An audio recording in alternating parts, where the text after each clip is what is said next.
Kaj mislite? Koliko je pomembna samooskrba s hrano in suverenost dobavnih verig na področju industrije?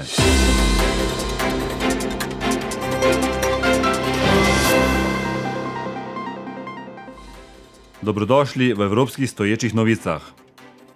Prepričan sem, da vsi poznamo pravi odgovor. Seveda, brez hrane, vode, zraka ne moremo v našem pisanem življenju ustvarjati in uresničevati našega poslanstva. O samooskrbi s kvalitetno pridelano hrano bomo podrobneje spregovorili v naslednjih prispevkih. Korona kriza je prinesla nova spoznanja. Tudi na področju industrije, oskrbe s surovinami za nemotene proizvodne procese. Prihodnji razvoj na vseh področjih je usmerjen v digitalizacijo v vseh možnih segmentih našega vsakdana. Zelo velika ranljivost se je izkazala v industriji na dveh področjih: dobavi polprevodnikov in dobavi surovin.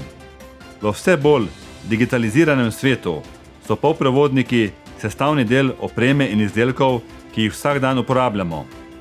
Zaradi motenj v dobavah polprevodnikov so številne tovarne po Evropi ustavile proizvodnjo. Zaradi tega so številne industrijske velesile v Evropi spremenile svoje strategije in so prihodnje cilje usmerile v čim večjo neodvisnost od tujih dobaviteljev oziroma proizvajalcev z območja Azije in Amerike. V mesecu maju je Evropska komisija predstavila prenovljeno industrijsko strategijo, s katero skuša med drugim doseči isti cilj. To je večjo neodvisnost od tujih dobaviteljev.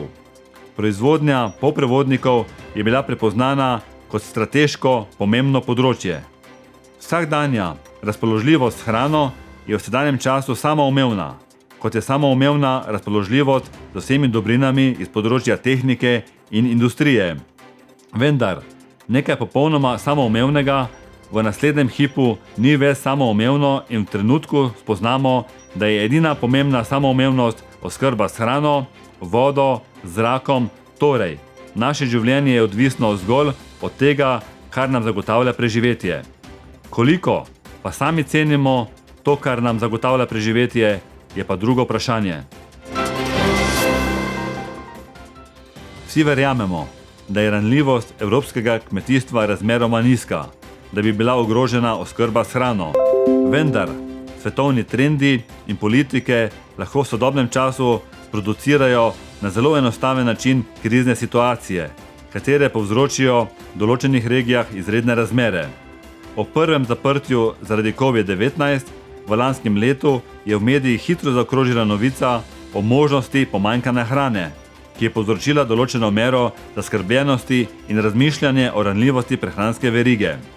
Glede na to, da nam izzivi modernega časa narekujejo določena nova pravila in odkrivajo nova spoznanja, se nenazadnje zelo hitro lahko soočimo z določeno problematiko, katera nam predstavlja nove izzive.